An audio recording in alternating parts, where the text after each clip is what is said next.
Tita, ibalik niyo na ako sa mama ko. Ayoko pong malayo sa kanya. Pakiusap po. Palabasin niyo ako rito! Ayoko sa'yo! Isa kang aswang! Pakawalan niyo ako!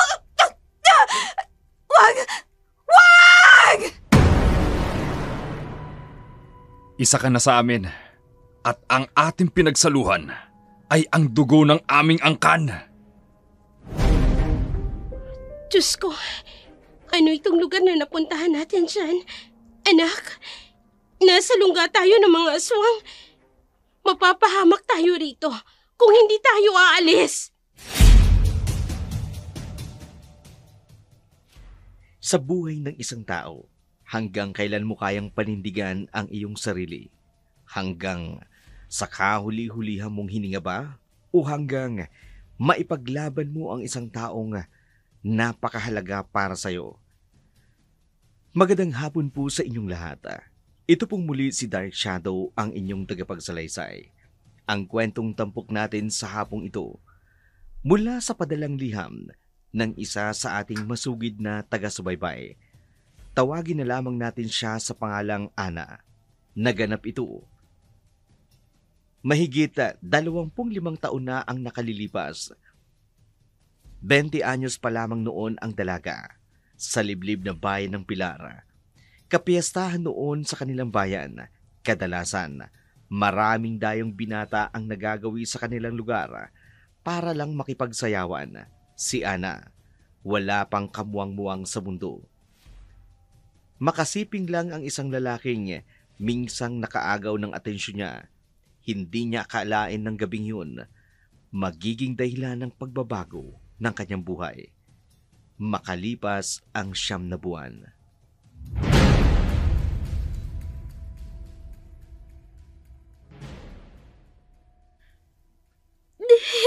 Nahihirapan ako. Hindi ko na po kaya. Ano bang sinasabi mo? Kayanin mo. Kung hindi mo pipiliting mailabas yan, hindi lang ang buhay ng batang mapapahamak. Pati ikaw, Ana. Pagod na po ako. Wala na po akong pwersa. Hindi ito ang tamang panahon para sumuko. Isipin mo ang anak mo. Kung pati ikaw ay susuko, madadamay ang bata. Aling Rosing, ano po bang dapat kong gawin? Tulungan niyo po ako. Ay, sige. Iirin mo. Kapag nararamdaman mo ang paghilab, ha? Aalalayan ko ang tiyan mo. Para makatulong, didiinan ko ito ng unti-unti. Para mailabas siya. Handa ka na ba? Opo. Susundin ko pong ipagagawa niyo. Basta iligtas niyo lang ang bata. Pakiusap po.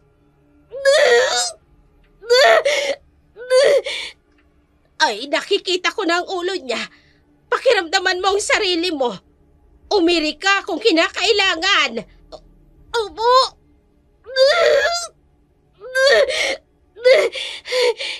Hiramdam ko na. Anak, tulungan mo kung mailabas ka. Pakiusap.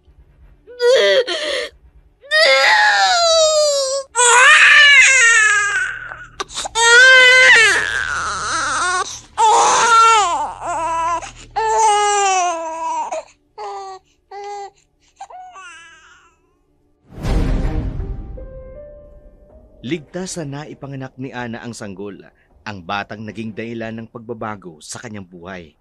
Lumipas ang 5 taon. Naging kalakip na ng buhay ni Ana, ang bansagang disgrasyadang babae o babaeng nagsasarili. Maagang nabuntis. Hindi pa niya nakikilala ang binatang nakabuntis sa kanya.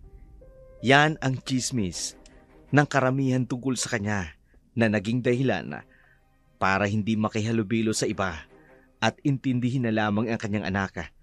Napilitan siyang magtrabaho sa isang klaba para lang matustusan ang lahat ng kanilang pangangailangan. Di na alintana na napaliligiran ng mga kalalakihang lango sa espiritu ng alak. Gabi ng mga oras na yun, isa-isa nang nagdadatingan sa loob ng club ang kanilang mga parokyano. Umaalingaw-ngaw ang magandang tugtugin at halakhakan ng mga kalalakihan sa table ng mga naggagandahang GRO ng club. Sa pinakadulong upuan, nakaupo ang isang sopistikadong binata.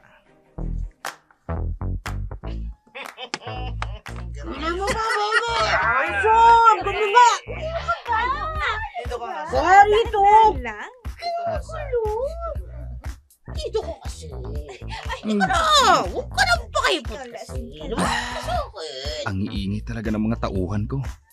Lalo na kapag nakakainom sila. Nakakairita. Ganda-ganda mo Ay, samahan mo na nga dito. Ang ganda-ganda mo talaga. Ano ka ba naman? Sandali lang. Huwag mo akong hawakan dyan. Uy, ano ba? Kahit nagbumukhang matanda ka, huwag kang pakipot pa. Hindi mo ko tatabihan rito kung hindi mo rin naman ako gusto, di ba? Huwag ka naman kasing mabilis. Nasa labas tayo. Kung gusto mo akong masolo, humanap ka ng lugar para sa atin. Sige, sandali ka lang sa akin ha. Kukuha lang ako ng pera.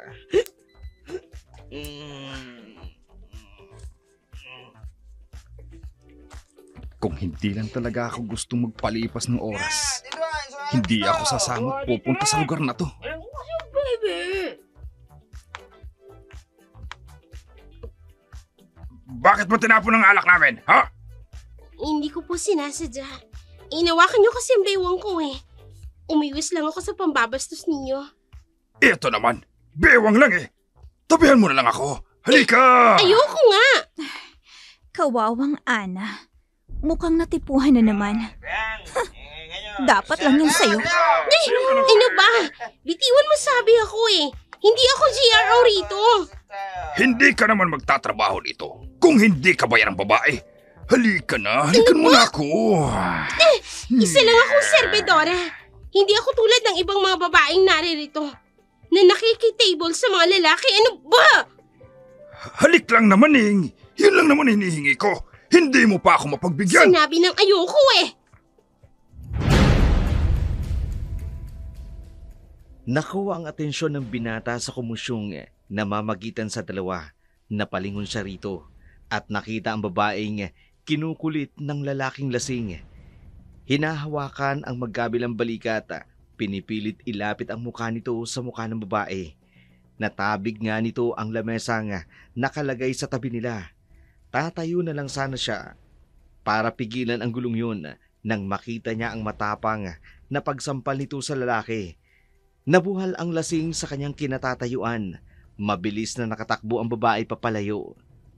Nanambasto sa kanya, palibasa. Sa gawin niya nakapwesto ang mga cubicles ng mga servedoras, kaya't kitang-kita niyang umiiyak ang mga mata ng babae. Nagkatinginan nga silang dalawa. Agad itong bumawi ng tingin, lalo na nang tuluyan nang nakapasok ang babae sa loob. Tinigil ang binabalak niyang pagpigil sa kaguluhan. Tahimik niya na lang na inubos ang alak sa kanyang mesa at umalis na rin sa kanyang kinauupuan. Samantala, si Ana sa kanilang washroom.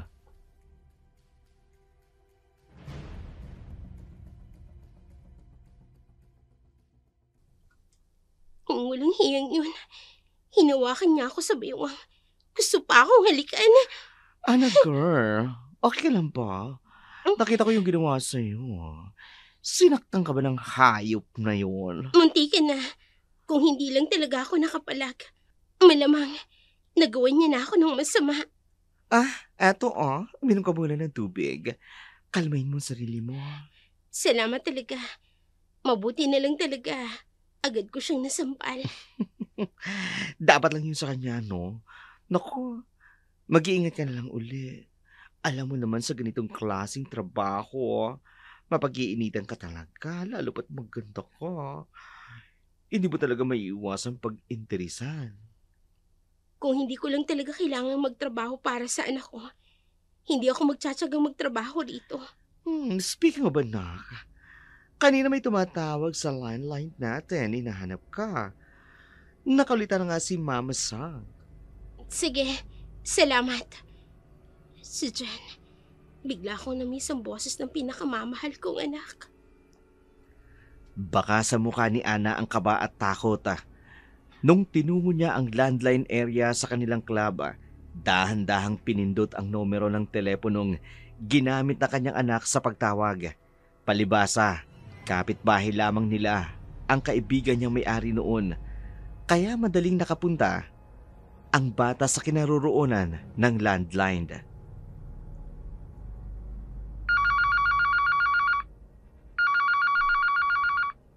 Anak? Hello, Mama? Ang galing po, tinawagan mo na ako. Siyempre naman, anak. Pwede ba namang hindi? Namiss ko kaya ang boses mo. Kanina pa nga po ako tumatawag. Sabi nung nakasagot, busy ka raw po. Oras na po ng trabaho mo kaya hindi ka pwedeng maistorbo.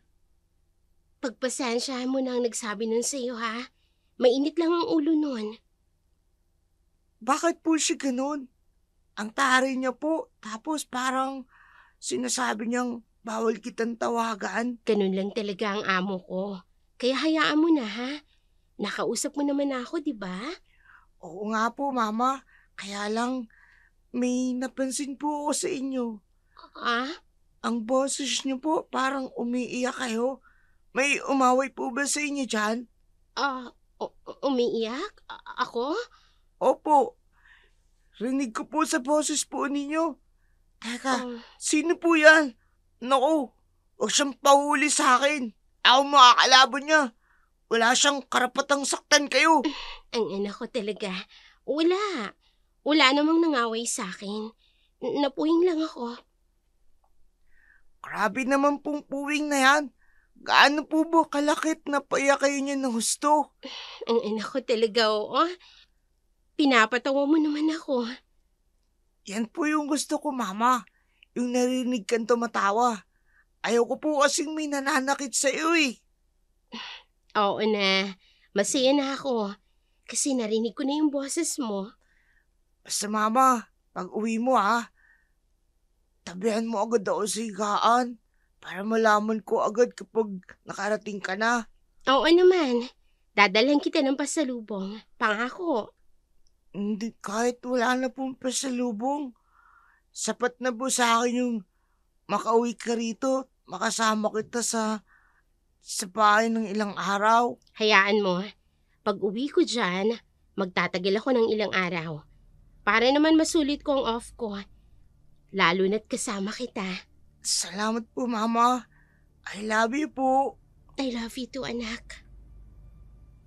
Ay! Bawal ang telebabad! Trabaho na! Yung kinalat mong mesa, ayusin mo! Nako, anak. Ibababa ko ng telepono, ha? Babalik na si Mama sa trabaho. Babay na. Bye po, Mama. Gusto ko na talagang makauwi agad sa amin. Bumalik si Ana sa kanyang trabaho. Wala naman siyang pagpipilian, kundi pagtiyagaan ang trabahong kanyang napasukan. Nag-iingat na lamang siya sa mga customer na pinaghahatiran niya ng mga order nilang alak hanggat maaari. Hindi siya gaanong nagpapakita sa lahat.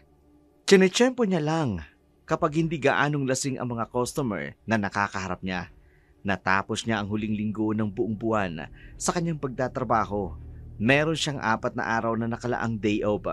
Inipon niya sa loob ng buwan ang once a week niyang off sa trabaho para sulit niya namang makasama ang kanyang anak. Pagdating niya sa kanyang kwarto, himbing na natutulog si Jan sa kanilang higaan. Agad niyang nilinis ang kanyang katawan, nagbihis ng kanyang pambahay at tinabihan ang anak nito sa kanilang higaan. Niyakap niya ng mahigpit si Jan. Yun ang isa sa pinakamasayang sandali sa kanyang buhay. Samantala, dumating naman si Moira sa kanilang tahanan.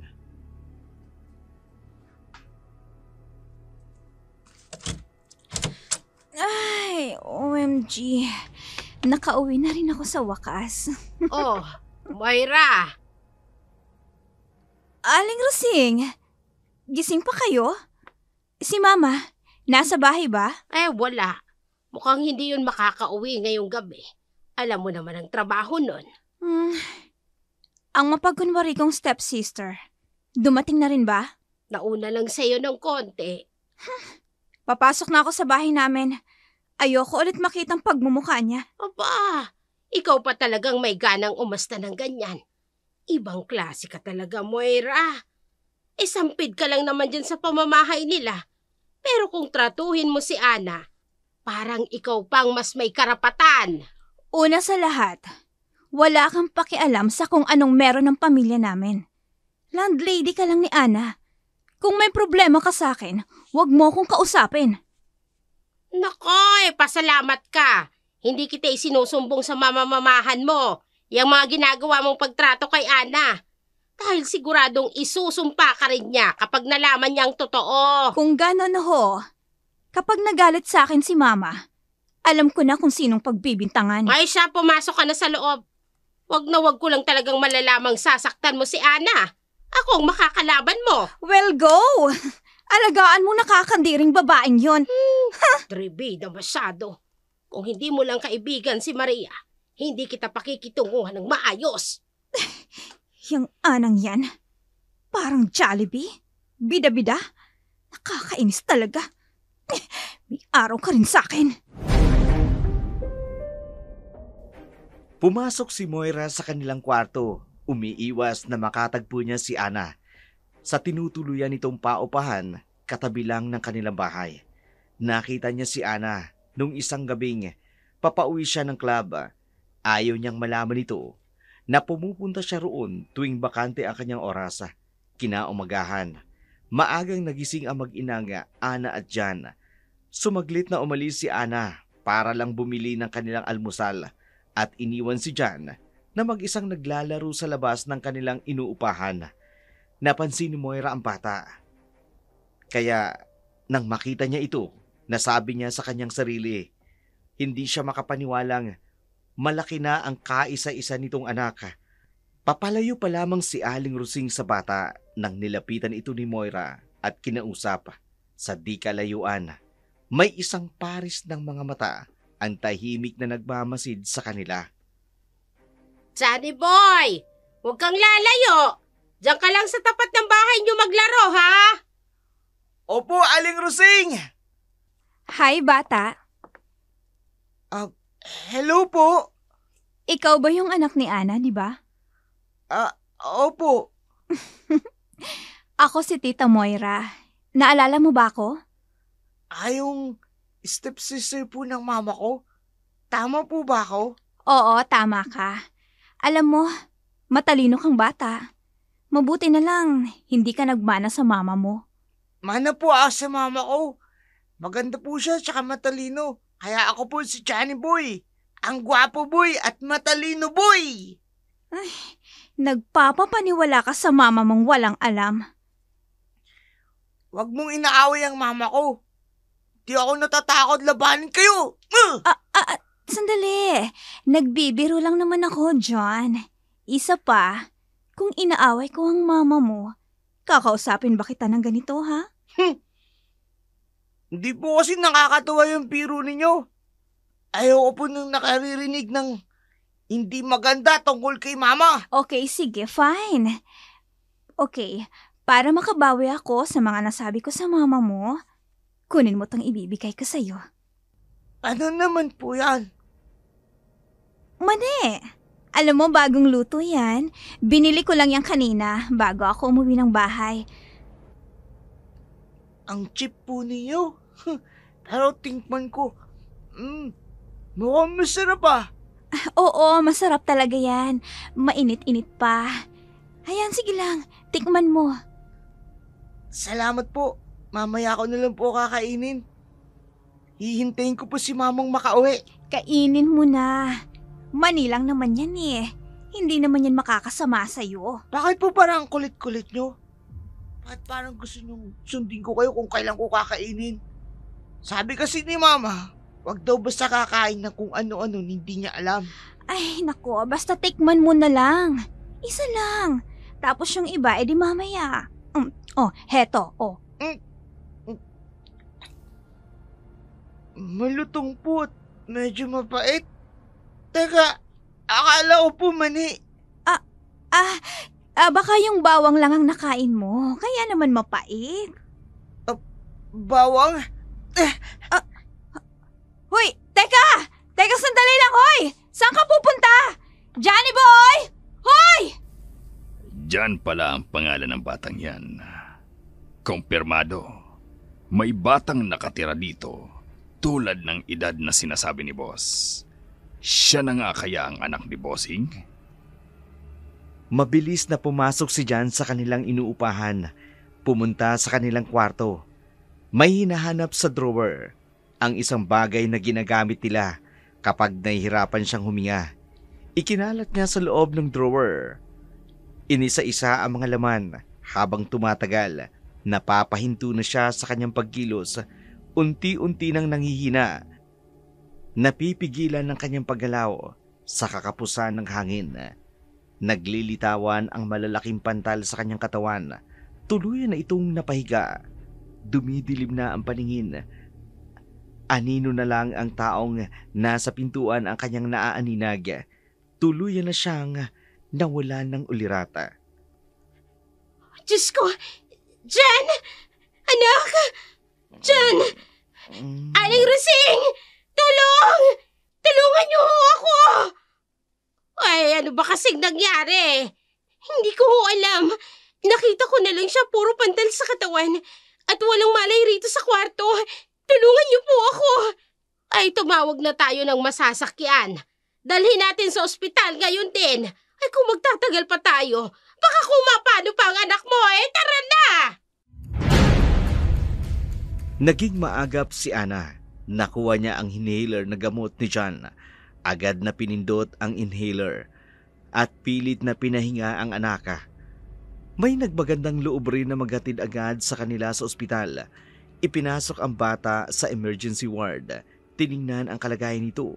Binigyan ng kaukulang mga gamot para humupa ang nararanasang pamamantal sa buo niyang katawan. Panay ang tangis ni Hana. Sinisisi ang sarili sa saglit na paggalingat sa bata. Ito ang ikalawang pagkakataong inatake na naman ng allergy si Jan. Labis niyang ipinagtaka kung paanong natitrigger ng allergy nito. Gayong kabilin-bilinan niya sa bata na maging maingat sa lahat ng pagkaing isusubo nito sa kanyang bibig pag-uwi niya sa kanyang bahay para kumuha ng kanilang mga gamit. May kapitbahay na nakapagsabi sa kanya, si Moira ang nakita nitong huling kausap ni Jan bago ito inatake. Walang ano-anong pumunta si Ana sa bahay ni Moira.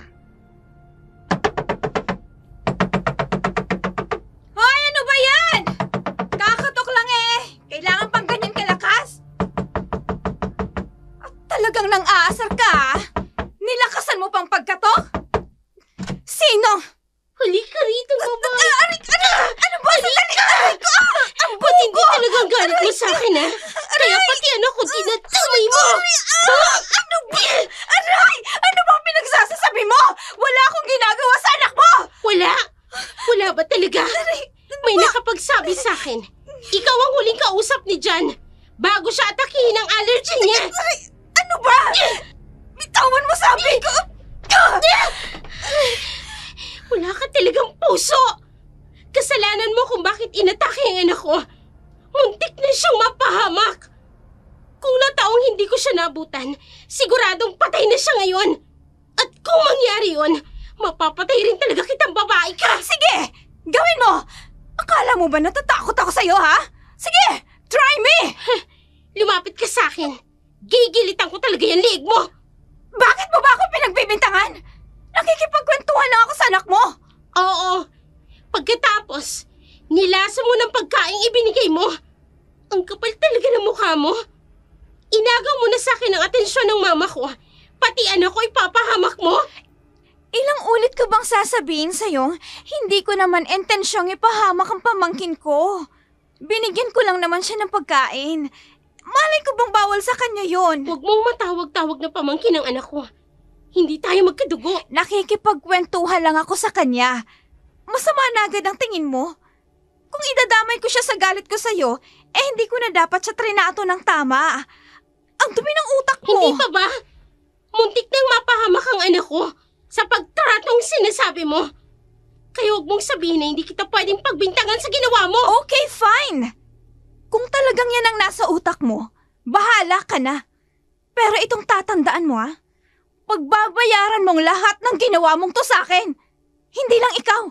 Lalong-lalo na yung anak mo. Labas! Lumabas ka na ng pamamahay namin! Ang kapal talaga ng mukha niya. Hindi pa tayo tapos! Nalaman ng kanilang ina ang namamagitan sa kanilang dalawa. Pilit silang pinag-aayos, pero matigas ang paninindigan ni Ana. Hinding-hindi na talaga siya makikipagkasundo kay Moira. Matapos ang insidenteng nangyari sa anak, nakalabas na ang bata sa ospital. Bumalik naman sa dating sigla si John. Kaya nga kahit paano, nawala na ang pangamba nito. Mabilis na lumipas ang ilang araw niyang day off. Kinakailangan niya namang bumalik sa kanyang trabaho. Masakit man sa kalooban na umalis, pero wala siyang magagawa. Samantala, sa opisina ng mayamang negosyanteng si Gerald, napatawag siya sa kanyang mga tauhan. Pinahahanap ang taong makapagdadala sa kanya ng babaeng nakasiping niya 5 taon na ang nakalilipas. Paano niyo ba kasi nakilala ang babaeng yun? Nung gabing may nangyari sa inyo, wala ka bang natatandaan? Bagay na pagkakakilanlan tungkol sa kanya. Wala. Maliban sa Ana ang pangalan niya, ang magiging anak ko, makikilala ko siya kapag nagkapanagpo ang aming mga mata. Malakas ang lukso ng dugo namin, kaya hindi ako magkakaroon ng problema sa kanya. Kung ganon, ang anak lang pala ang pinakakailangan natin makita. Bakit pati yung Ana hinahanap mo pa? Nagtatanong ka pa? Malamang, nasa pangangalaga ng babae yung bata. Paano natin makikita ang anak ko kung wala yung nanay? Ay, oo nga pala. Pasensya na, boss. Ikaw, magsasuggest ka na lang. Palpak pa? Boss, nagbibiro lang naman ako. Joke lang yun, boss. Baka sakali lang naman makatulong. Pwes, hindi ka nakatutulong. Hala, balikan mo yung lugar ng Pilar. Dun sa panibagong bahay na pinamamatyagan ko. Wag na wag kang babalik dito na hindi ka nakakakuha ng tamang balita tungkol sa nanay niya. Opo, amo. Masusunod po. Nasaan ka ngayon, Ana? Bakit ba nung gabing nakasiping kita, bigla ka na lang nawala? Napakailap mong makita. Napapikit si Gerald sa kanyang kinauupuan. Biglang naalala ang unang gabi nang makilala niya ang dalaga.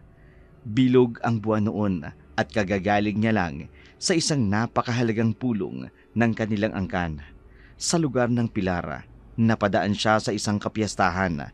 Nang maagaw ang kanyang pansin sa isang sayawan, bumaba siya sa kanyang sasakyan. Naglakad-lakad mag-isa. Napadako siya sa pinakabungad ng sayawan. Ang lahat sa kanilang mga kapareha nang mamataan niya ang isang dalaga.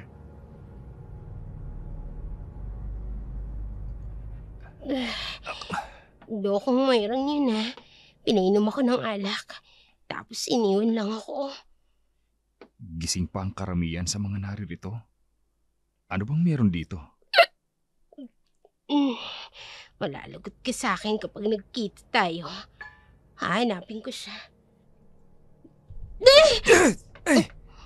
Miss, ayos ka lang ba? Pasensya naman.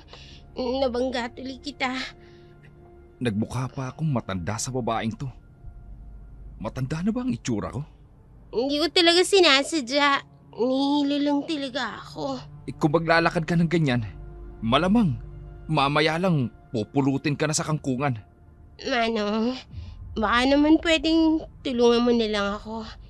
Nahihirapan na talaga akong maglakad. Pakiusap.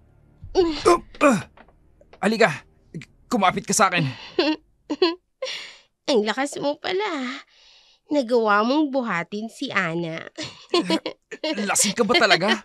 O pinagtitripan mo lang ako? Huwag ka nang magalit. Kinarga mo na nga ako Ang babaeng to, Ginawa pa talaga akong alila. Anong ginawa mo sa akin? Sorry. Hoy! Gising! Saan pa kita dadalhin? Gising! Ay, nakakainis. Sinukaan ba naman ako? Hindi ko pa alam kung saan to dadalhin to babaeng to. Babalik na ako ng sasakyan. Uuwi na muna ako sa amin. Oh! Si boss. Boss, bakit may karga ka? Omar, pagbuksan mo ako ng pinto. Sino yan? Bumaba ka lang saglit. May babae ka ng pinick up. Loko ka ha? Pagbuksan mo na nga ako ng pinto, sasakay ako. Isasama natin ang babaeng yan. Saan na tayo pupunta? Malamang uuwi. Itulog yung babae. Hindi ko siya pwedeng basta na lang iwan dito sa kung saan man. Okay boss, back to base tayo. Isa pa yun sa mga naalala ni Gerald noong mga oras na yun. Naisama niya si Ana sa kanyang opisina. Pinaasikaso sa kanyang katulong na magpapabihis ito ng damit. Pinahiga sa isang silid kung saan nakalaan ang kanyang pahingahan. Nang mabakante siya ng isang oras, napalapit siya sa dalaga. Saglit na napagmasdan ang maamo nitong muka. Nagulat siya. Sa pagmulat nito ng kanyang mga mata, bigla siyang hinalikan. Dito nagsimulang mag-init ang kanyang katawan. Hindi na napigilan pang tugunin ang halik na binigay sa kanya. Ang gabing yun, hindi niya makalilimutan. Ramdam niya ang kakaibang sensasyon na dumadaloy sa kanyang kamalayan. Namimiss niya ang mainit na halik ni Ana. Nagising siya sa katotohanan. Narinig ang biglang pagtunog ng kanyang telepono.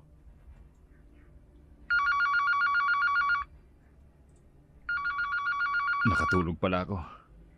May tumatawag. Sana naman magandang balita na ito. Hello? Boss, magandang balita.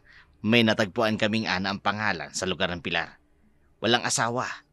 At nakita kong nakitira roon sa malapit sa pinagmamatyagan mong lugar. Doon din malapit sa batang nakumpirma ko. Ibigay mo sa akin ang saktong address.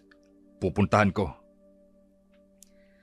Agad na tinungo ni Gerald ang tahanang tinutukoy ng kanyang tauhan. Walang pag-aatubiling, hinanap si Ana. Si Aling Ursing ang unang nakausap nito.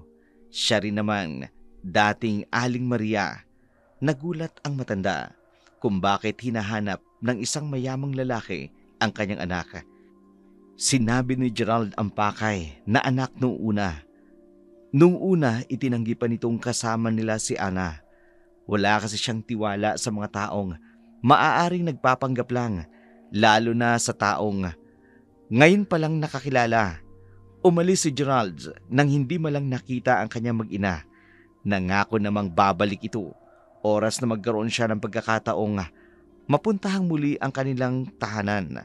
Samantala, nabalitaan ni Moira ang pagpunta ng nasabing lalaki. May kung anong planong pumasok sa kanyang isip, walang kaalam-alam.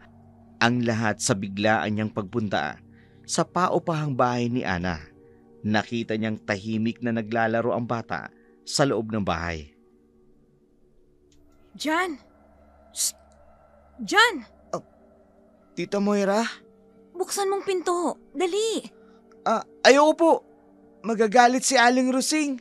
Ano ka ba? Ako lang to. Eh bakit? Natatakot ka ba sa akin? Hindi naman po. Pero may bilin sa akin si Mama. Huwag akong lalabas ng bahay. At huwag raw akong makikipag-usap sa inyo. Grabe naman tong si Ana. Kung ilayo ka sa akin parang may gagawin akong masama sa'yo. Pasensya na po. Sumusunod lang po talaga ako sa bilin sa akin ni Mama. Si Mama mo nga nagsabing puntahan kita dito. Ha? Pero si Tita... si Aling Rusing po kasi kagagalitan niya ako. O sige, ganito na lang. Buksan mo ang pinto, aalis tayo. Tapos, pupuntahan muna natin si Mama mo dun sa trabaho niya para mawala yung duda mo sa akin. Talaga po? Pupunta tayo kay Mama? Oo, Alam ko kung saan nagtatrabaho ang mama mo. Kaya sumama ka sa akin. Sige na. Miss na miss mo ng mama mo, di ba? Opo, sige po, sasama po ako. Nakatanggap ng tawag ang kampo ni Gerald mula sa isang hindi kilalang tao. Sinabi nitong kilala nito si Ana, pati ang nag-iisang anak nito. Gusto raw nitong makipagkita sa kanya. Pero sa isang kondisyon, bigyan sila ng pabuya, kapalit ng impormasyong ibibigay nila. Hindi naman ito tinanggihan ni Gerald, dala ang kanyang desperasyong makita ang mag-ina.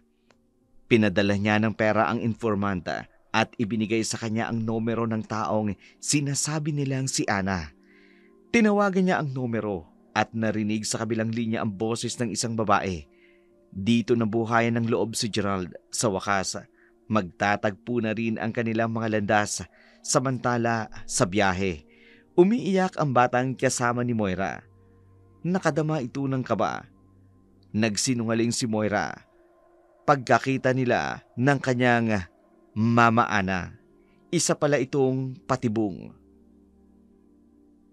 Tita, ibalik mo na ako sa mama ko. Ayoko pong malayo sa kanya. Pakiusap po. Manahimik ka nga dyan. Ang ingay-ingay mo. Kanina ka pa iyak ng iyak. Sinungaling ka. Sabi mo sa akin pupunta tayo kay mama. Kanina pa tayo nasa biyahe. Hindi ko pa rin nakikita ang mama ko. Hindi ka ba mananahimik dyan? O gusto mo bang busalang ko ang bibig mo para hindi ka na makapagsalita pa? Ayoko po. Eh di kung ganun, itigil mo na yung kakangawa mo dyan. Oo po. O ikaw, makinig ka sa lahat ng sasabihin ko sa'yo ha. Importanteng tao ang pupuntahan natin. At ayokong mapornada lahat ng plano ko nang dahil lang sa'yo. Ano po bang gagawin ko? Manahimik ka lang.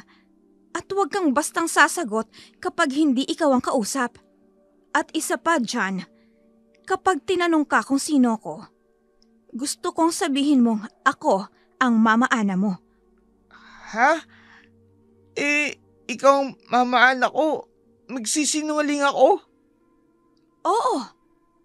At huwag na huwag mo akong tatawaging tita sa harapan nila. Dahil kung hindi mo gagawin yun, hinding-hindi na kita ibabalik sa tunay na mama mo. Nagkakaintindihan ba tayo? Ha? Opo, tita. Ano ba? Kasasabi ko lang eh. Opo, mama. Ganyan. Magaling. Andyan ang kausap ko. Manahimik ka na ha? At pwede ba? Itigil mo na yung kakasigok mo ng pag-iyak.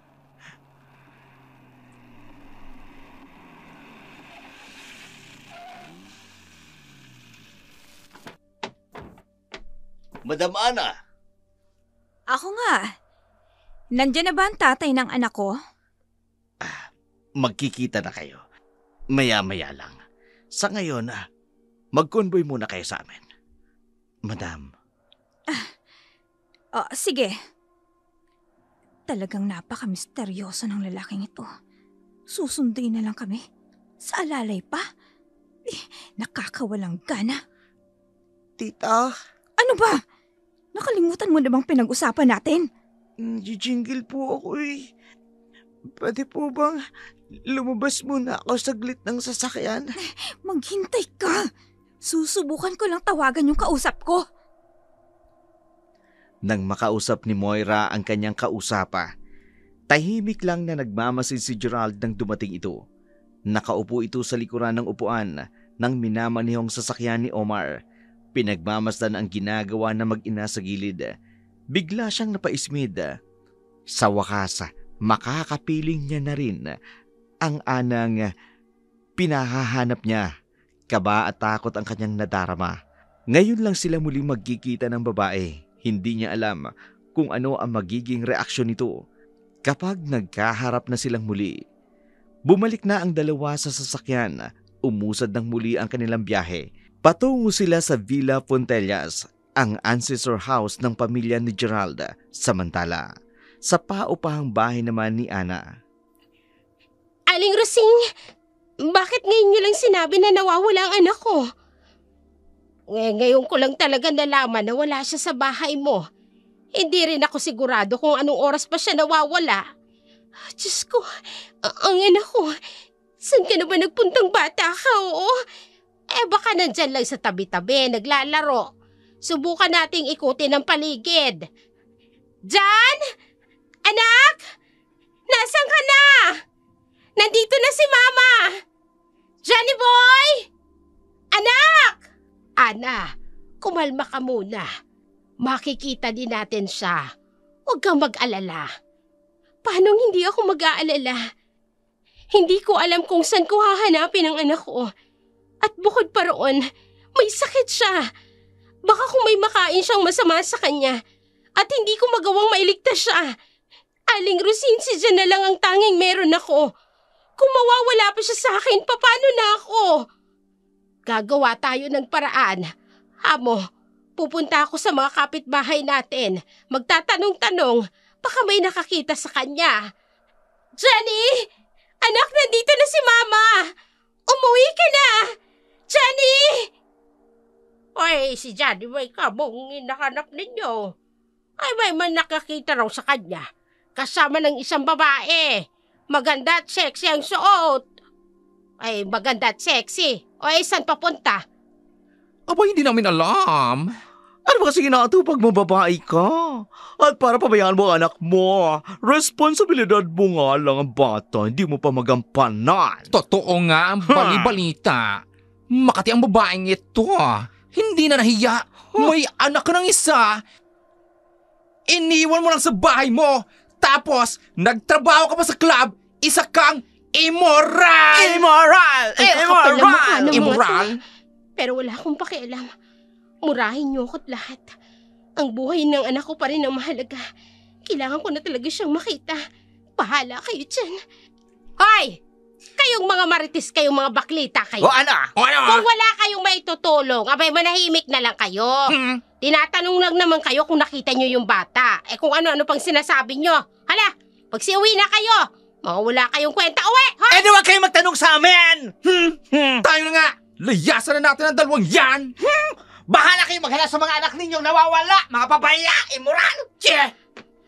Aling Rosing, nabanggit nilang maganda at sexy. May hinala ako. Hindi kaya si Moira ang tumangay sa anak ko? Ay, pwede. Siya lang naman may lakas ng loob na puntahan ng bata sa bahay mo. Pero sandali.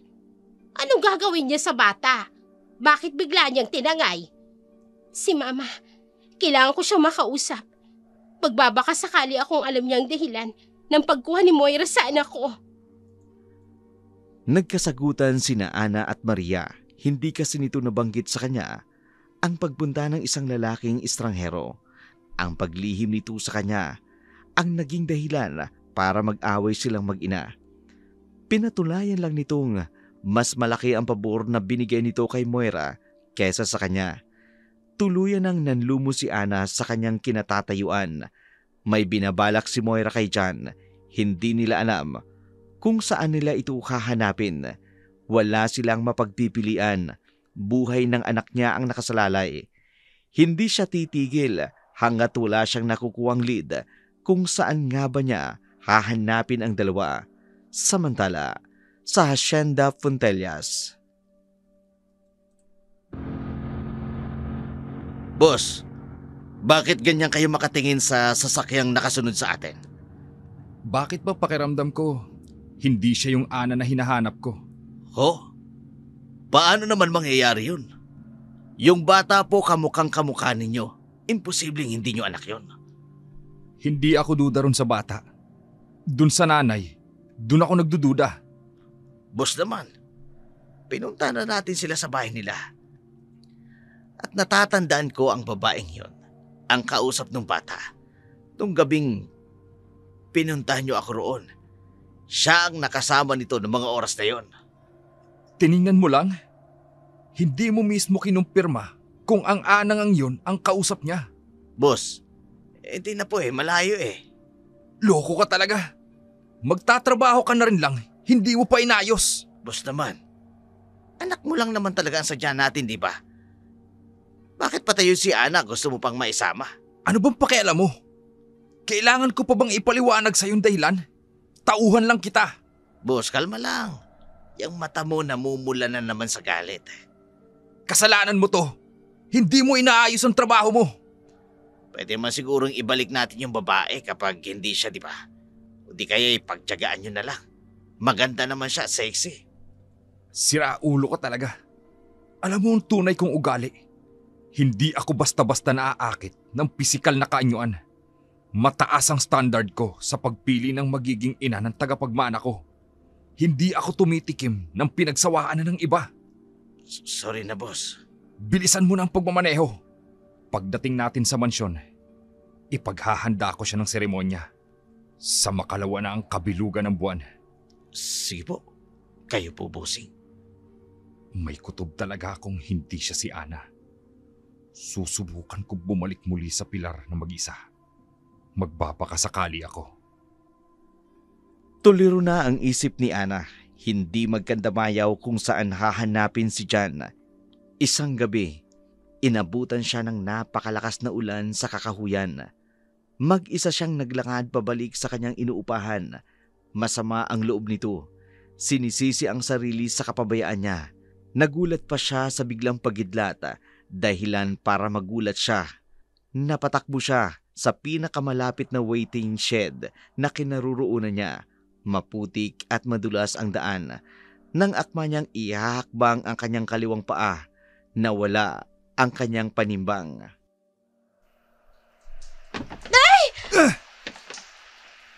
Miss! May sumalaw sa akin. Paano? Bigla siya nakasulpot sa likuran ko. Ayos ka lang ba? Hindi ko gaanong makita ang kanyang mukha. Napakahaba kasi yung kanyang buhok. At nabasa niya ng malakas na ulan. Kung ayos ka na, pwede ka na sigurong umayos sa pagkakatayo mo. Teka, bitiwan mo nga ako. Huwag mo akong hawakan. Ganyan ka ba talaga magpasalamat? Imbis na sabihin mong salamat, aawayin mo pa ako. Ano bang paki mo? Sinabi ko rin ba sa'yong saluhin mo ko? Hindi naman, di ba? Nagmamagandang loob na nga ako para sa'yo para hindi ka man lang mahulog dyan sa putikan. Ako pa ang masama? Bakit ba kasi nandito ka? Huwag mong sabihin sinusundan mo ko. Bakit magnanakaw ka ba? Hold-upper ka, no? Sa itsura kong to, mapapagkamalan mo akong kriminal? Oo nga naman. Magara ang suot niya. Pero dahil nga sa hindi makitang gaano ang mukha niya, hindi ko mawari kung pangit ba siya o gwapo. Hoy, huwag mo nang piliting titigan pa ang mukha ko. Dahil hindi ko rin naman ipakikita sa'yo kung gaano ako kagwapo. Antipati kong to. Wala akong interes na malaman ang totoong itsura mo. Ay! Diyos ko! Kumidlit na. Ayoko pang mamatay! Hindi ka nga interesadong makita ang mukha ko.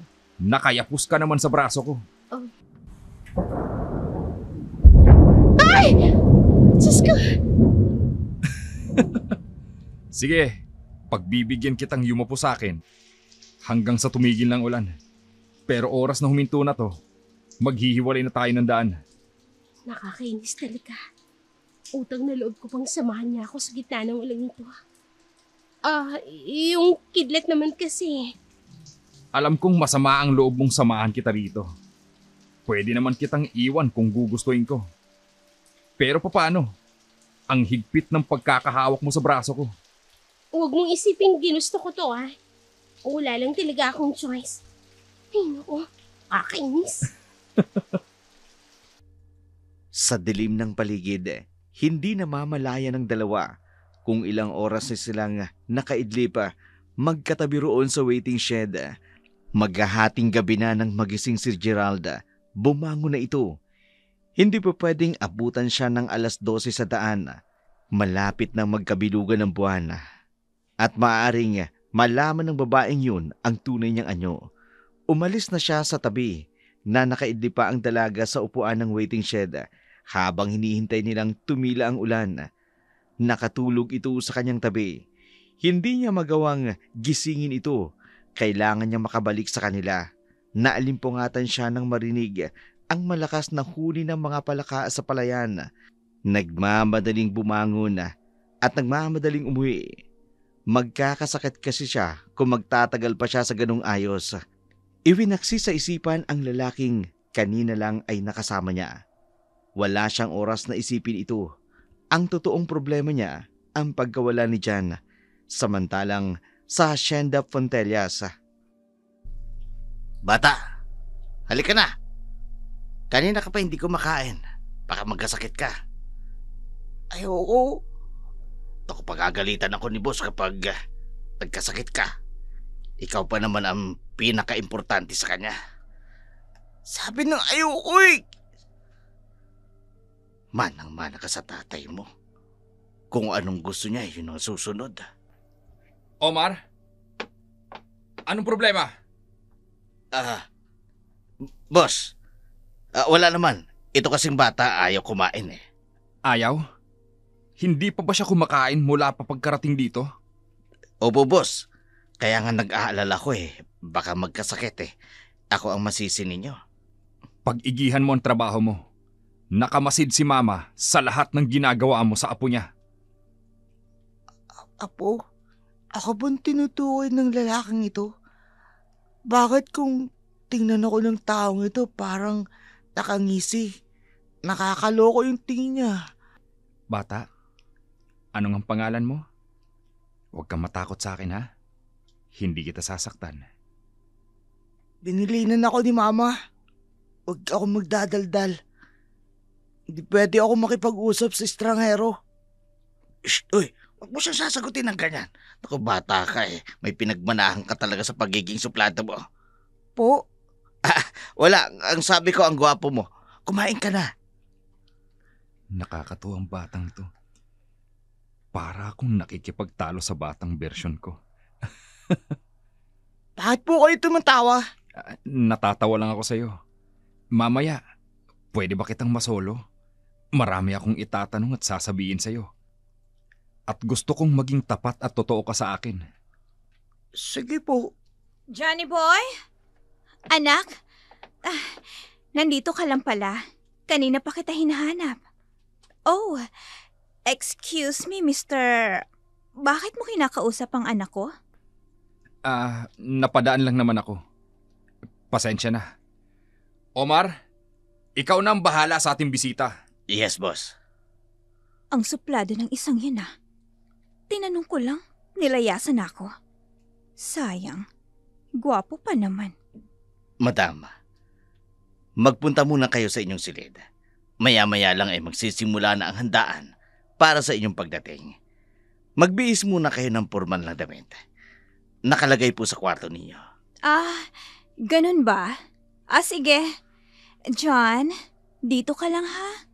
Magbibihis lang ako. Babalik ako agad. Opo.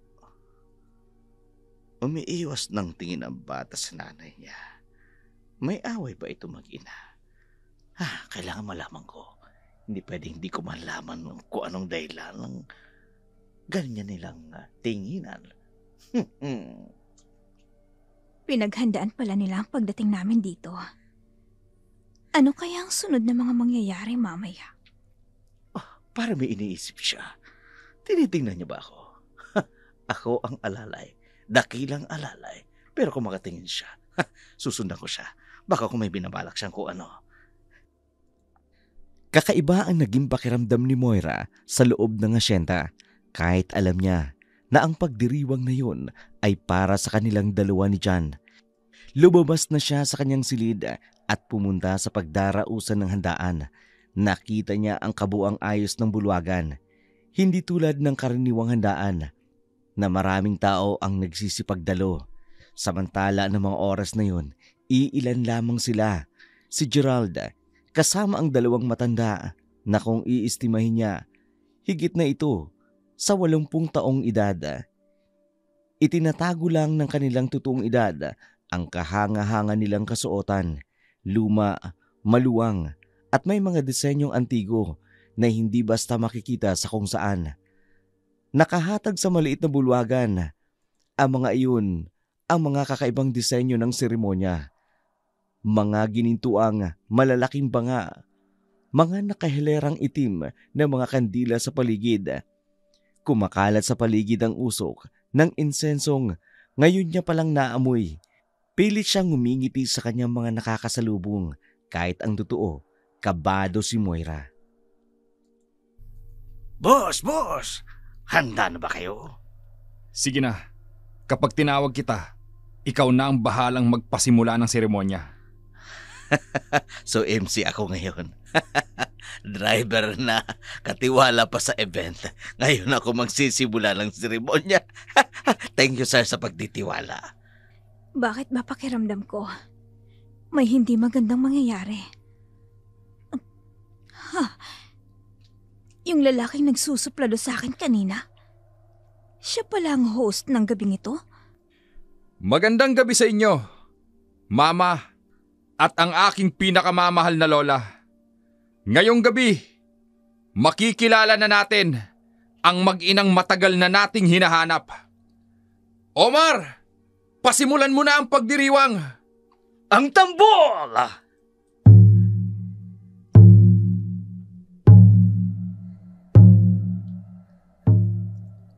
Si John, tahimik lang na nakaupo sa isang sulok.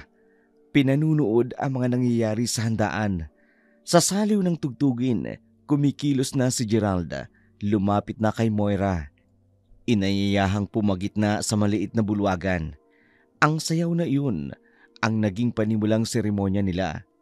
Nakaramdam ng kakaibang sensasyon ang pagdikit ng kanilang mga katawan. Nahipnotis mo siya. Nang magdapat na ang kanilang mga muka, tinitigan siya ni Gerald sa kanyang mga mata. Kinilig naman si Moira. Inaabangan ang paglapit ng labi nito sa kanya. Pero hindi siya nito hinalikan. Tinulak niya palayo ang dalaga. Sabay salo sa bewang, biglang huminto ang paghampas ng drum. Hingal na tinitigan ni Gerald si Moira. Pumalakpak ang dalawang matandang nanunood. Sinabihan silang pumasok sa silid ng panata. Hinawakan ni Gerald ang kanyang kamay, buong tiwalang nagpatianod sa kagustuhan ng nakatatandang angka ni Gerald, samantala sa tahanan naman ni Aling Rusing. Ana, ano pa? Magpahinga ka naman. Ilang araw ka nang walang matinong tulog. Aling Rusing, sobrang nag-aalala na ako sa anak ko. Hindi ako matahimik hanggat hindi ko siya nakikita. Kumalma ka nga muna kahit saglit. Wala naman sigurong masamang mangyayari sa kanila. Kung totoo mang si Moira nga ang nakitang kasama nito, baka naman ayos lang ang lagay nila. Mas lalo nga po akong kinakabahan kapag naiisip kong si Moira ang kasama niya. Minsan na akong pinagbantaan ni Moira. At natatakot ako na sadya ng pagbalingan niya. Ha?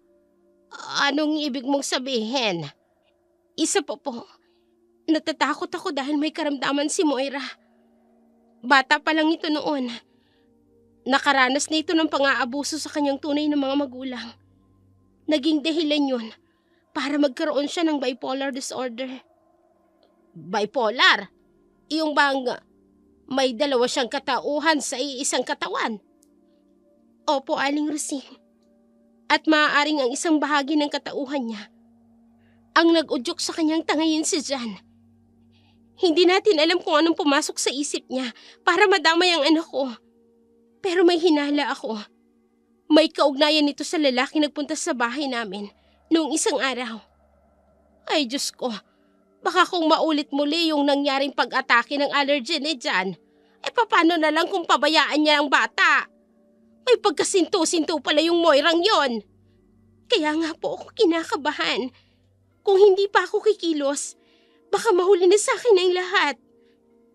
Ayaan mo, pakikiusapan ko ang mga kaibigan ko na tumulong sa paghahanap ng anak mo. Hindi mo kakayanin mag-isa lang na hanapin sila. Salamat po, Aling Rusing. Sige po, pupunta muna ako sa kabilang baryo. Baka doon makita ko sila. Mag-iingat ka. Ipagdarasal kong maging matagumpay ang paghahanap mo. Napuntahan na ni Ana ang halos lahat ng lugar na alam niya. Mahanap lamang si John. Iba talaga ang kabang nararamdaman niya kapag naiisip niya ang ginawang pagpasok ng estranghero sa bahay nila. Subalit may kutob siyang may masamang balak si Moira na gamitin ang anak niya laban sa lalaking naghahanap sa kanila. Hindi niya ito mapatatawad, lalo na ngayon malayo sa piling niya ang kaisa-isa niyang anak. Matapos ang pangyayari sa silid ng panata, unti-unti nang nagigising si Moira. Pagdilat ng kanyang mga mata, nasa loob na siya ng isang madilim, malamig at nakatatakot na silid. Bigla siyang kinabahan dahil naalala niya ang masamang karanasan niya noon. Bumalik sa isip niya ang mga pagkakataong ginagahasa siya ng sarili niyang ama, pati na rin ang pisikal na pang-aabuso ng kanyang ina. Dagdag pa rito ang ginawang kababalaghan ni Gerald na kani-kanina lang. Nangihina na mga tuhod niyang naglakad papunta sa pintuan. Nagmamakaawa siyang ilabas siya sa nakatatakot na sitwasyon na yun. Pakawalan niyo ako dito! Makiusap! Huwag niyo na ulit gawin sa akin to! Ano ba? Buksan niyo ang pinto! Ayoko dito sa madalim na silid! Ayoko nang makulong ng muli! Buksan niyo ang pinto! Mabuti nga sa'yo. Yan ang nababagay sa'yo. Huwag kang tumawa! Huwag mo akong pagtawanan! Ano ba? Buksan niyo ang pinto! Pakawalan niyo ako dito! Tita Moira! Pakiusap! Buksan niyo ang pinto! Pakawalan niyo ako dito! Kawawa naman siya. Bata, anong ginagawa mo dyan? Halika rito. Huwag kang lumapit dyan. Halika. Kawawa naman po siya. Manong, ang Tito Moira ko po, nakakaawa po siya eh. Hindi po ba natin siya pwedeng palabasin? Di ko masasagot ang tanong mo yan. Ang amo ko lang ang pwedeng magdesisyon kung pwede siyang lumabas o hindi. Ako na po nakikiusap. Pakulan po natin siya. Pero bata, hindi ko pwedeng gawin ang gusto mo. Ako ang mananagot. Si Papa Gerald po, kung sa kanya po sasabihin, mapapakawalan po ba siya? Nalaman niya na pala ang kaugnayan niya kay Bossing. Manong! Hindi ko alam, bata. Omar, anong ginagawa niyo rito? Boss, itong anak mo naaawa ron sa babaeng parurusahan mo. Nakikiusap. Ako na ang bahala sa kanya. Sige na, bumalik ka na sa iba mo pang gagawin. Opo, boss. John? Anak? Papa, kanina ko po kayo gusto makausap. Si Tita Moira po, pakawalan mo na po siya, please. Gusto mo siyang pakawalan. Pero bakit? Ginawan ka niya ng masama. Tapos, inaalaala mo pa rin siya? Ang turo sa akin ng mamaan ako, wag daw pong gumanti. Hindi lang siguro niya po alam na mali yung ginagawa niyang pagsama sa akin rito. Kaya po nakikiusap ako sa inyo. Maawa na po kayo kay Tita Moira. Gustuhin ko mang gawin yan. Ang mama at lola mo ang may kagustuhang parusahan siya. Sa ngayon, ang tanging magagawa lang natin maghintay. Sige po. Pero gusto ko rin po makita si Mama. Gusto mo na bang makauwi agad? Opo, miss na miss ko na po siya eh. Sige, sa makalawa, ihahatid ko na kayo. Sa isang kondisyon. Huwag mo munang sabihin sa kanya ang tungkol sa akin. Ako mismo ang makikipag-usap sa kanya para maging buo na tayo. Gusto mo ba yon? Opo, kaya lang, bakit hindi niyo nang pukusapin si Mama? Pag nagkita kayo, bakit po ang dami niyong paligoy-ligoy? Masyado kayong OA. Sa bahay na mag-inang Maria at Ana, galit ang naging reaksyon nitong malaman ang totoong dahilan ng pagkawala ni John. May isang lalaking naging testigo na makita ang dalawang sumakay sa isang sasakyan. Balak niya sanang sitahin at pigilan ang dalawa, pero naalala nitong pamangkin nga pala ito ni Moira. Pero sa huli, nadamay pa ang binatang yun sa galit ni Aling Maria. Ito ang kauna-unahang pagkakataong nagpakita ng pagkadismaya sa dalaga. Palibasa, nakasanayan na ni Ana na lagi siyang binabaliwala, lalo na nung nabundis siya nung hindi inaasahan. Nagpunta siya sa police station. Ipinablatter ang pagkawala ng kanyang anak, pero kinaumagahan, nagulat na lamang sila nang makitang patakbong papalapit na ang batang si John sa kanyang ina. Mama! Jan? Anak? Oh, Diyos ko! Salamat at naririto ka na sa piling ko, Jan. Oo nga po, masaya po kasi sa piling niyo eh. Anak, na-miss kita.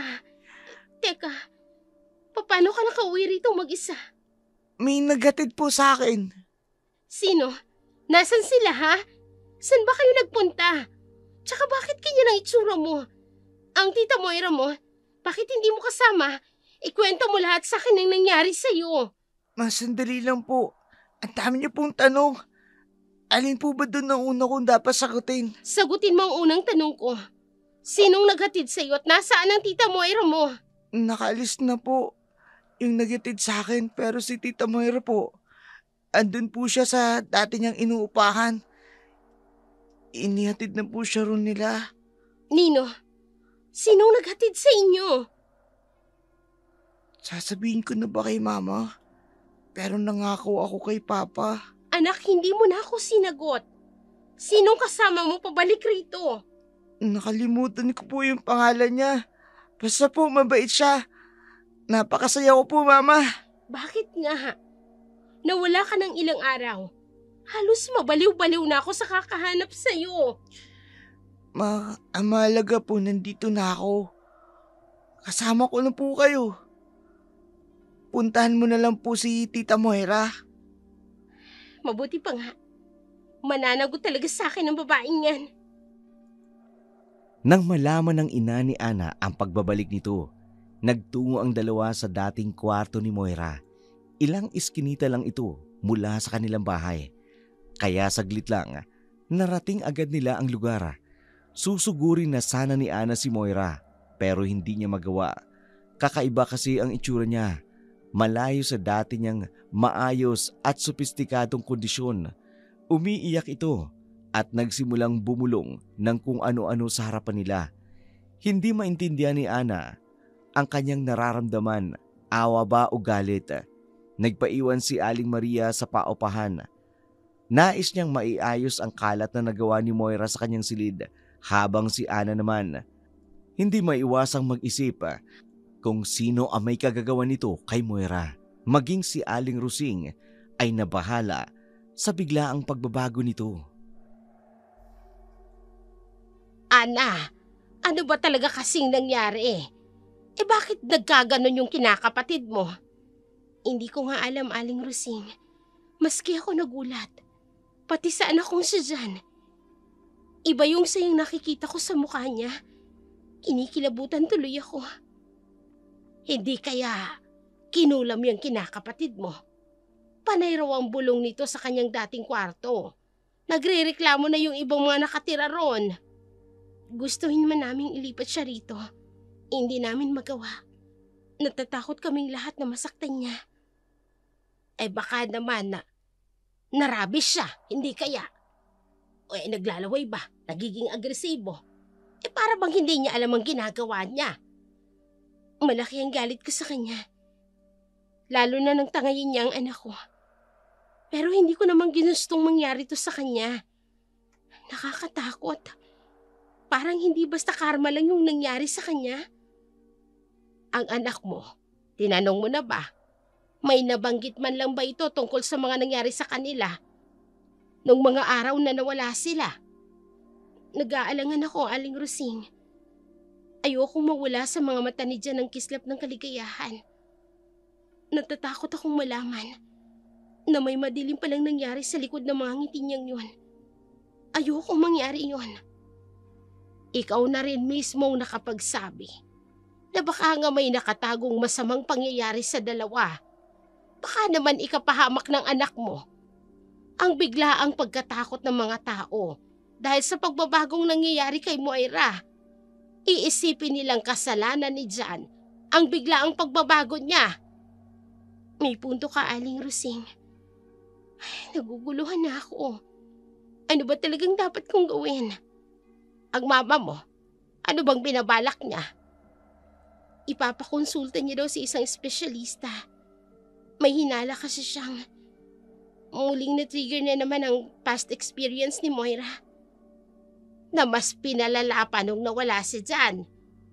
Pwedeng magkaganon nga ang iniisip ko. Anong nangyari sa kanila ni Jan sa loob ng 3 araw? Nakakakilabot sigurong ginawa sa kanya. Ay, mahabaging langit. Sana lang magamot pa si Moira. At sana walang maapektuhan. Lalong wag ang anak ko dahil sa mga nangyari kay Moira. Hindi nga nagkamali ng hinala si Ana. Mismong mga ka-boardmate nito ang nagsabi na gumagawa na raw si Moira ng kalaswa-laswang gawain. Hindi ito ginagawa ng isang matinong babae. Huling-huli nila ang paggawa nito ng milagro sa banyo. Maging ang mga kalalakiang boardmate niya, bigla na lang hinihila, dinadala sa silid. Naging mas mapusok ito, madaling madala sa matinding pagkauhaw sa init ng katawan. Dito nagsimulang mangyari ang kinatatakutan ni Aling Rusing. Na makwestiyon ang kalagayan ni Jan na maayos at masigla, samantalang si Moira puno ng kalaswaan at kababalaghan. Nagsipuntahan ang mga kapitbahay nito sa kanilang inuupahan. Gusto nilang usigin ang anak ni Ana, galit na galit sila. Dahil nga sa pakiging atribida at mga chismosa at pakialamera, mali daw ang kanilang desisyon na maibaling sa bata ang kanilang atensyon. Dapat daw si Moira ang kanilang pagtuunan ng pansin. Ilabas mo yung anak mo, Ana! Sabihin mo sa amin ang totoo! Anong ginawa ng anak mo kay Moira? Ha! Natatakot kayo mag-ina? Ang laki ng perwesyong ginawa niyo sa amin! Diyos ko, bakit kaming dalawa ngayon ang anak ang kinukulo nila? Ano bang kinalaman namin sa nangyari kay Moira? Huwag ka na magtanong sa sarili mo! Labasin mo na kami! Yang anak mo may sapi yan! Mula lang bumalik siya rito, naging perwisyo na si Moira! Dalhin niyo rito sa bahay niyo ang babaeng yon! Huwag niyo kami idadamay sa kamanlasan ng pamilya niyo! Ha! Mama, ano po nangyayari? Bakit ang daming tao sa harap ng bahay natin? Anak, dito ka lang sa tabi ko. Huwag mo silang intindihin. Pero nagagalit sila. Tapos yung 2 bakla, iritadong-iritado sila. Tapos binabanggit pa nila si Tita Moira. Ayaw mo kami labasin, ha? Pues babatoy na mga bahay niyo!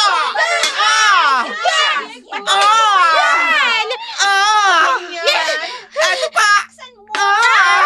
Ano ba? Lalakasan ko, ha?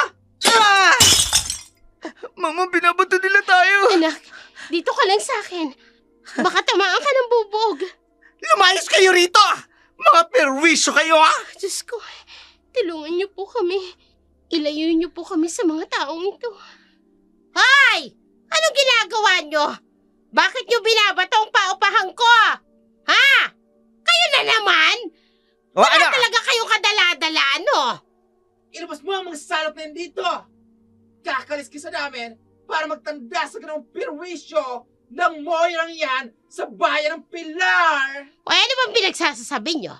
Bakit nadamay ang mag-ina sa kasalanan ni Moira? Paano, Mula na magkaroon ng kaguluhan dito, nagkandawala-wala na yung mga boylets namin! Ha? Dahil sa anak ni Ana, siya nagdala rito kay Moira. Sa kanyang kalagayan, kaya pati sila na mag-ina ay dapat nasisihin.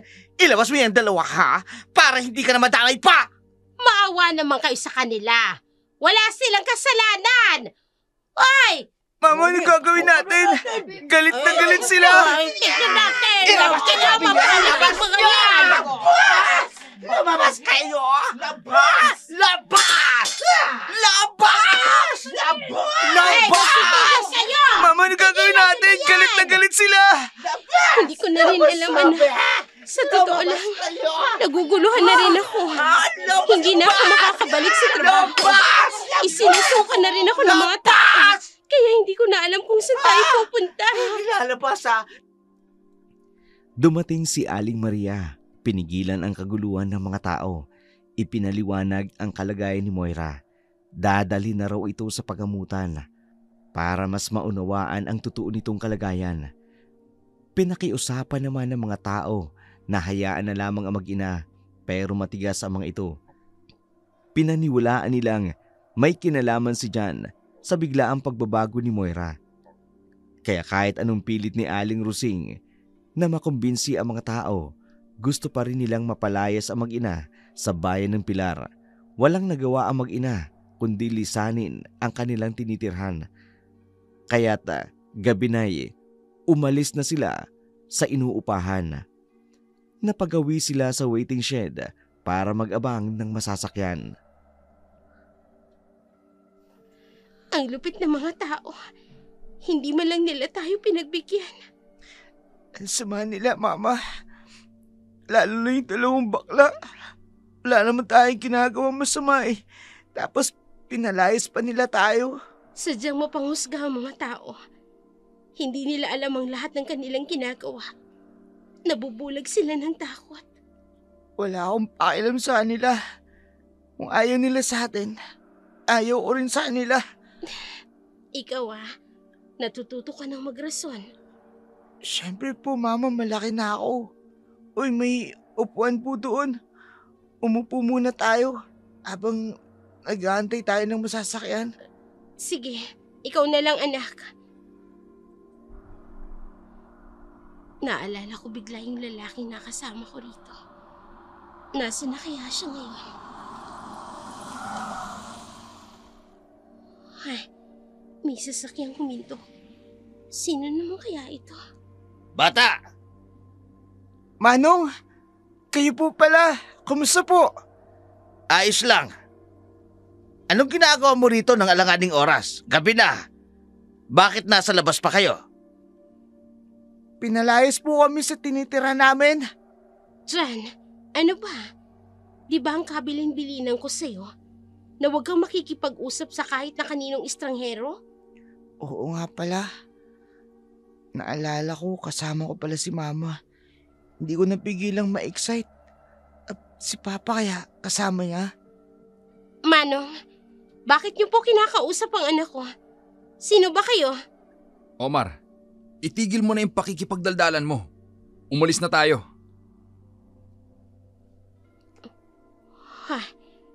Yung boses niya, parang pamilyar sa akin. Hindi kaya siya yung mamang nakilala ko nung gabing umuulan? Pero boss, kuwan kasi. Sino ba yung kausap mo? Si Papa. Bumababa ang salamin ng bintana. Teka, titingnan ko. Hindi nga ako maaaring magkamali. Siya nga yun. Kung hindi siya importanteng tao, umalis na tayo. Manong! Sandali! Ako ito. Yung babaeng nakasama mo nung umuulan. Pakiusap. Baka pwede mo akong pagbigyan. Kakapalan ko ng pagmumukha ko. Pwede mo ba kaming tulungan? Wala kaming matutuluyan ng anak ko. Kung ayos lang, pasakayin niyo kami hanggang sa makarating kami sa kabilang bayan. Si Amo talaga. May padrama pang nalalaman. Papa, tinupad ko po yung pangako ko sa inyo. Tuparin mo yung sa inyo rin. Pagkakataon na ito para mabuo kami. Doon din naman ang daan natin, di ba, Omar? Oo, boss. Sige, sumakay na kayo. Salamat. Salamat sa pagpayag. Tatanawin ko itong isang malaking utang na loob sa iyo. Pinipilit nilang tatlo na hindi magpahalata kay Ana, si John, Omar, maging si Gerald. Hindi makakilos at mapakali sa kanilang kinauupuan. Nagtataka man si Ana, pakiramdam niya. May kakaiba sa tatlong lalaking kasama niya. Binaliwala naman ni Ana. Iniisip niya, baka naiilang sila sa una nilang pagkikita. Nais niya sanang magbukas ng isang mapag-uusapan. Kaya lang, ramdam niya ang kanyang katawan sa maghapong pagod sa kumusyong naganap sa kanilang bahay. Sa mabagal na pagtakbo ng sasakyan, nakaramdam si Anang na matinding antok, maging si Jan. Nakatulugan ang kanilang biyahe. Hindi nila namamalayan ang pagdating nila sa Hacienda Fontellas. Kinaumagahan nang magising si Ana sa isang magandang silid. Nagulat siya. Hindi niya namamalayan ang pagdala sa kanya rito. Agad niyang tinawag at hinanap ang kanyang anak. Jan? Anak? Nasaan ka? Jan? Gising ka na pala. Halika sa baba. Kakain na. Nasaan ang anak ko? Bakit mo kami dinala rito? Pwede bang huwag ka munang magalit? Magpapaliwanag ako ng maayos. Hindi ako galit. Nagtataka at nagtatanong lang ako. Bakit dito mo kami dinala? Hindi ba't nakiusap ka sa akin na tulungan ko kayo? Ginawa ko lang ang pakiusap mo. Oo. Pero hindi ang tumira sa pamamahay mo. Ang anak ko, ibalik mo siya sa akin. Aalis na kami rito. Hindi pwede. Hindi ako papayag. Dito lang kayo. Kung ayaw mo naman, iwan mo sa akin si Jan. Ano? Bakit ko naman iiwan sa iyo ang anak ko? Anak ko si Jan. At hindi mo siya kaano-ano. Para panatilihin siya rito sa pamamahay mo. Matalinong bata talaga si Jan. Marunong tumupad sa pinag-usapan. Hanggang ngayon, wala siyang nabanggit sa'yo tungkol sa akin. Ana, anak ko si Jan. Ano? Anong sinasabi mong anak mo si Jan? Nakalimutan mo na ba? Nung gabing lasing na lasing ka at sinukahan mo ako? Ha? Teka, sandali. Imposible ito. Hindi maaari. Ang anak ko. Kukunin niya sa akin ang anak ko. Hindi ako papayag. Aalis kami rito. Hindi ako papayag na mawalay siya sa akin. Jan! Anak, nasan ka? Aalis na tayo ngayon din!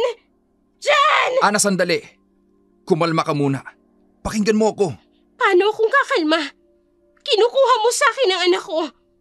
Kung sino ka mang Poncio Pilato ka, wala kang karapatan sa anak ko. Kahit maging tatay ka man niya, hindi ako papayag na ilayo mo siya sa akin. Hindi ko gagawin yon. Kumalma ka. Masyado ka na naghihisterya. Dahil binantaan mo ko. Hindi ko iiwan rito ang anak ko. Gusto kong mamuhay lang kami ng tahimik.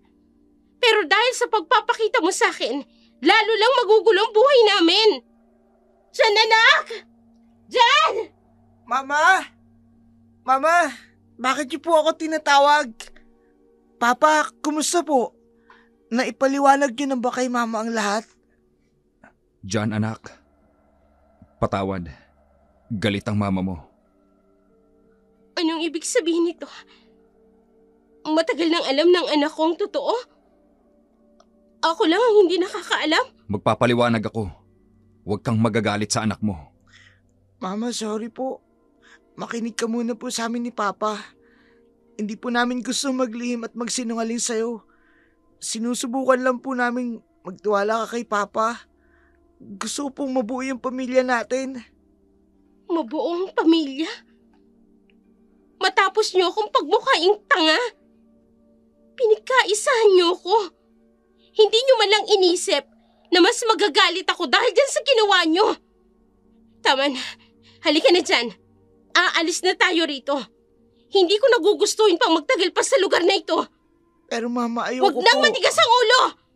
Tandaan mo, nagsinungaling ka sa akin.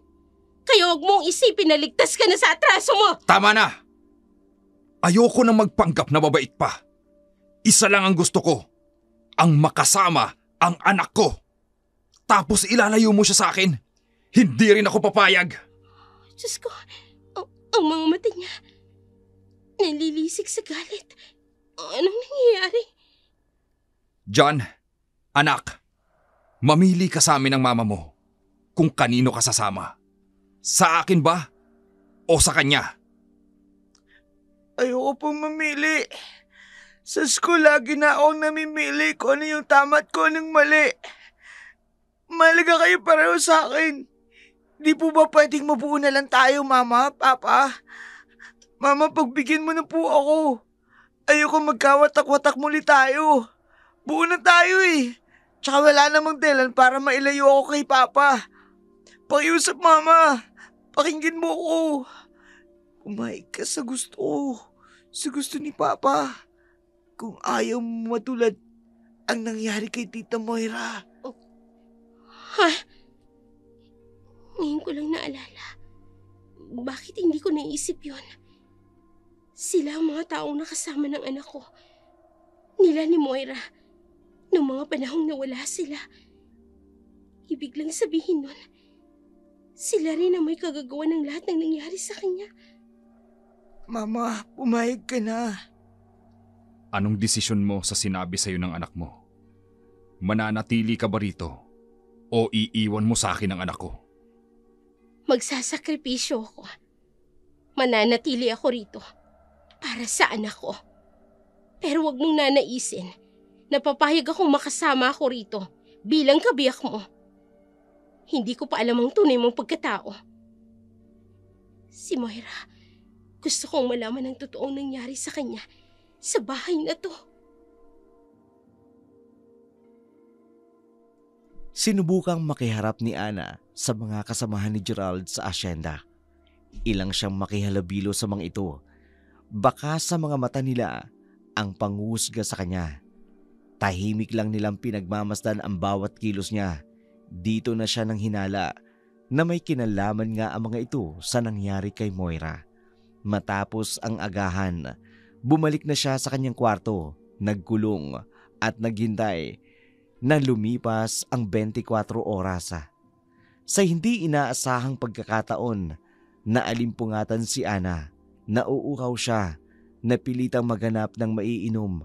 Nagpunta siya sa isang silid na inakala niyang kusina. Pagpasok niya sa loob, nakita niya sa paligid ang nagkalat na dugo. Aalis na sana siya nang maulinigan ang isang kumakain na nilalang. Kitang-kita niya ang pagsugod nito sa kanya. Sa pagmamadali niya, naapakan niya ang lalagyan. Nadula siya at nauntog. Bago siya tuluyang nawala ng ulirata, may kung anong tinig siyang narinig. Parang kakaibang tugtugin at sayaw. Dito na siya nawala ng malay.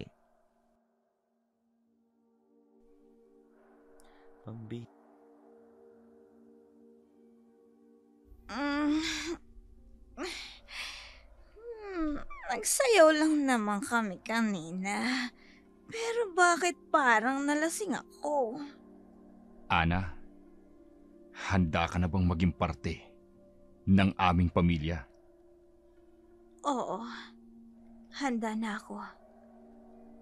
Tumingin ka sa mga mata ko, Ana. Huwag kang mag-alinlangan sa akin.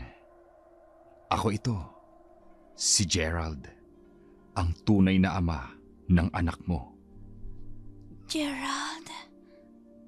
Sumunod ka sa lahat ng ipagagawa ko sa iyo. Magtiwala ka sa akin. Para ito sa iyo at sa ating anak. Mahiga ka sa kama. Mamaya lang, tatabihan na kita. Ano ba talagang nangyayari sa akin? Bakit hindi ako makatanggi sa lahat ng sinasabi niya? Heto na ako. Pahiga na sa kama. At hindi mamaglit ang tingin ko sa napakakisig niyang aura.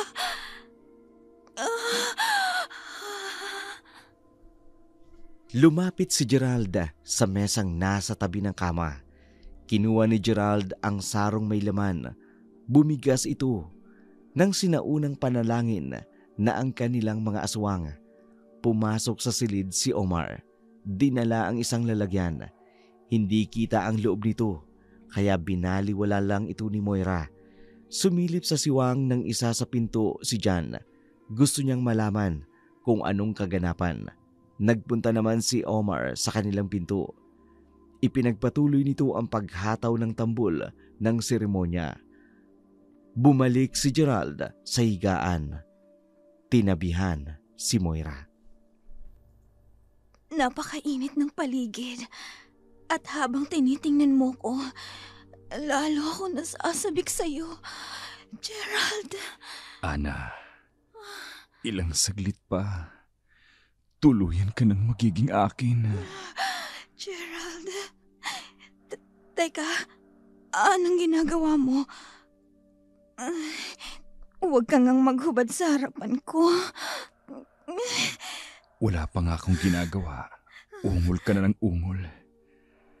Ana, ang tagal kong hinintay ang pagkakataong ito. Aariin na kita.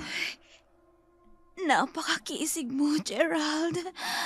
Hindi kita matanggihan. Kung ganon, hawakan mo ang sarong ito. Inumin mo. Ligtas bang inumin ito?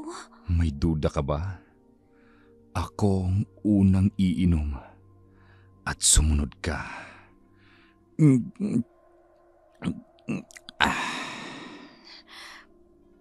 Gerald, kinakabahan ako. Baka kung... Relax. Nakainom na ako. Ikaw naman.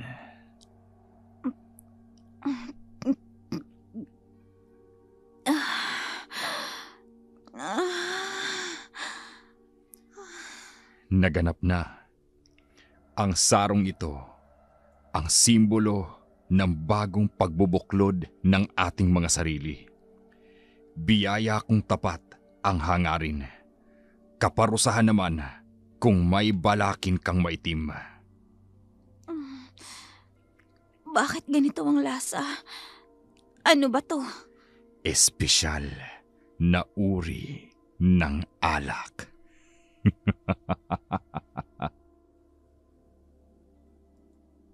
Napakagat sa labi si Moira. Ramdam niya sa kanyang lalamunan ang mainit na guhit nito. Hindi ito nakatiis na hawakan ang sarili niya. Kumilos na rin si Geralda. Dahan-dahang idinampi ang kanyang palad sa mga katawan ni Moira. Pinagapang mula sa kanyang balikat, braso, hanggang sa tiyan, pababa sa kanyang balakang. Napapikit si Moira sa kiliting dulot nito. Ito ang kauna-unahang pagkakataong naging uhaw siya sa kasabigan. Kusa niya ring tinanggal ang sariling damit at naghintay ng susunod na gagawin ni Geralda. Hawak pa rin nito ang saro. Biglang ibinuhos sa kanyang katawan ang natirang laman nito. Nagulat si Moira nang makita ang mapulang likidong dumaloy sa kanyang katawan.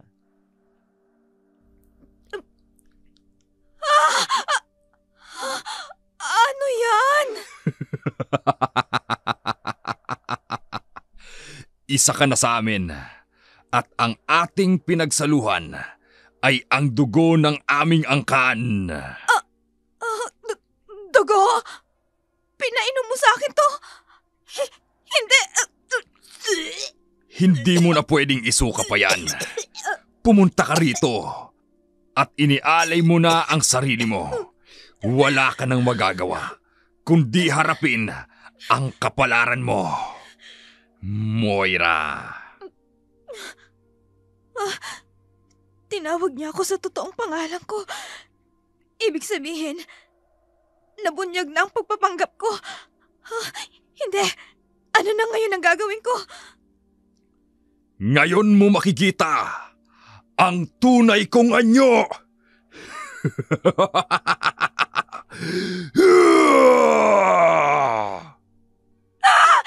Hindi! Halimaw! Isa kang nakakatakot na halimaw! Ito ang tunay kong anyo, Moira.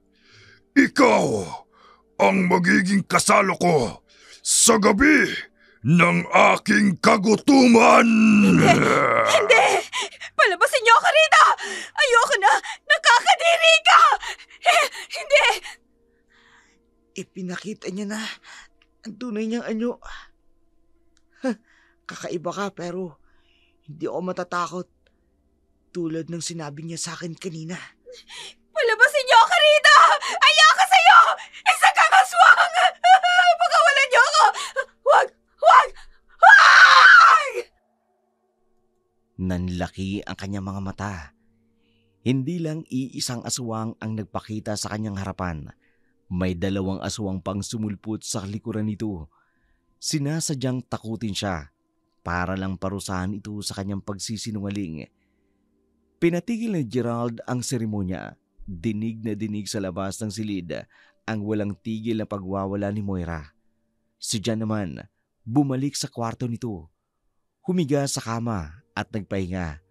Kumilos ito na parang walang nangyari sa kanyang mga nakita. Ito pala ang sinasabi ng kanyang ama na makikita niya matapos silang magkasarili ng mag-usap. Hindi naman siya natakot kahit aswang ang mga kasama niya. Bagkus natuwa pa nga ito. Nalaman niyang hindi pala siya ulila sa ama. Hindi makapaniwala si Moira. Ang inaakala niyang karangyaang pinapangarap niya, magiging bangungot pala. Umiyak si Ana. Hindi siya makapaniwala. Si Moira naman, patuloy na pinarurusahan ng pamilya ni Geralda. Wala siyang ibang magawa kundi sambitin ang pangalan ni Moira. Moira! Mama, gising po. Binabangungot ka. Ano pong napanaginipan niyo?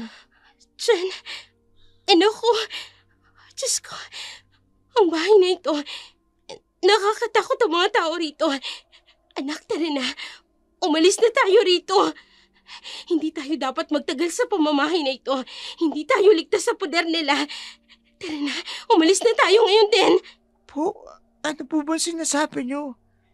Ito na po yung bahay natin. Wala na tayong ibang mapupuntahan. Anak, bakit ka ba ganyan? Bakit hindi ka natatakot? Sabihin mo nga sa akin ang totoo.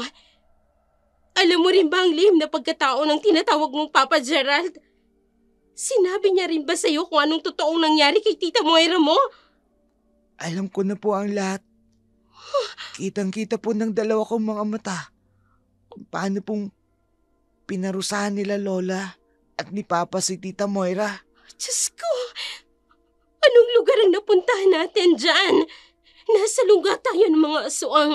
Mapapahamak tayo rito kung hindi tayo aalis ngayon, anak. Mama, hindi na tayo mapapahamak. Lalo na ako. Anak ako ni Papa. Hindi siya papayag na mapahamak ako. Katulad ko rin siya. Darating ang panahon, tuturuan niya rin ako paano maging isang ganap niyang tagapagmana. Kaya nga po sabi ko sa inyo una pa lang, makinig kayo sa akin. Kung gusto mong maligtas tayo at patuloy na mabuhay, walang ibang gagawin. Magpasakop sa kapangyarihan ni Gerald Puntellaz. Diyos ko, pati ang ina ko, napasa ilalim na ng Gerald na yon. May kung anong ginawa siya sa anak ko para hindi na siya makinig sa akin. Kaya pala, una pa lang nang nagbalik sa akin si Jan, kakaiba na siya. Diyos ko, ano na ngayon ang gagawin ko? Kakayanin ko pa bang manatili rito? Hindi ko na ata kakayanin magtagal sa bahay na to. Sa bawat oras na lumilipas, kaba at takot ang nararamdaman ko. Hindi ako mamamatay sa pagkain o pagkagat nila sa akin. Mamamatay ako dito sa nerbiyos dahil sa pakikisalamuha ko sa mga taong ito. Maraming salamat po sa panunood. Kung bago pa lamang kayo sa aming channel, huwag kaliligtaang mag-like, mag-share at mag-comment ng inyong mga suggestion o mga komento tungkol sa aming kwento sa araw na ito. Kung di pa kayo nakasubscribe, subscribe na at i-click na rin ang notification bell para updated kayo sa mga bagong video na aming i-upload.